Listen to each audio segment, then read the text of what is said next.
करता अभयचे जांभूळयुक्त जंबवासव, मधुमेहींसाठी संजीवनी। विलिनीकरणानंतर भुजबळ राज्यसभेवर जाणार होते। अजित पवारांनी स्वतः आम्हाला याबाबत सांगितलं होतं। अमोल कोल्हे यांचा गौप्यस्फोट।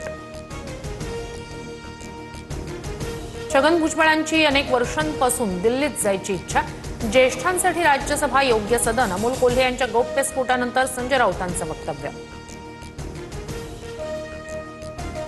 राज्यसभा निवडणुकीच्या 7 पैकी 6 जागा महायुतीच्या येतील। 1 जागा विरोधकांना, 30 जागा कोणी घ्यायची याबाबत ते ठरवतील। मुख्यमंत्री फडणवीसांची प्रतिक्रिया। राज्यसभेसाठी शरद पवार इच्छुक, त्यांच्या आणि पक्षाच्या भूमिकेवर निर्णय होणार। संजय राऊतांची प्रतिक्रिया।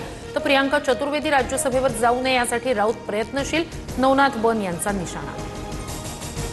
राज्यसभा किंवा विधान परिषदेची 1 जागा काँग्रेसला मिळावी, काँग्रेस प्रवक्ते अतुल लोंढे यांची मागणी। काँग्रेस दुसऱ्या नंबरचा पक्ष असल्याचंही वक्तव्य।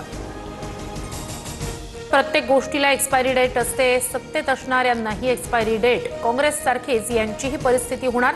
काँग्रेसचा दाखला देत राज ठाकरे यांचा सत्ताधाऱ्यांना इशारा।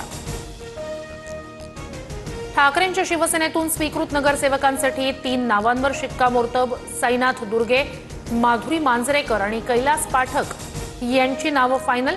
उद्धव ठाकरे यांनी मनसेला स्वीकृत नगरसेवक पद देणं टाळलं।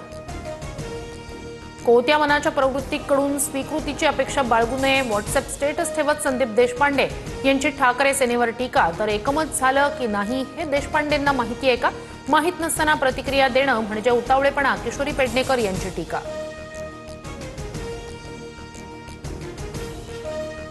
सोलापूर, नाशिक, अमरावती महापालिकेच्या पहिल्याच महासभेत गोंधळ। सोलापुरात स्वीकृत सदस्य निवडीवरून वाद, नाशिकमध्ये बडगुजर शहाण्यांमध्ये खडाजंगी, तर अमरावतीत पहिल्याच आमसभेत बत्तीगुल। बारामती सत्र न्यायालयात भिगवण अपहरण प्रकरणातील मुलीचा जबाब नोंदवला।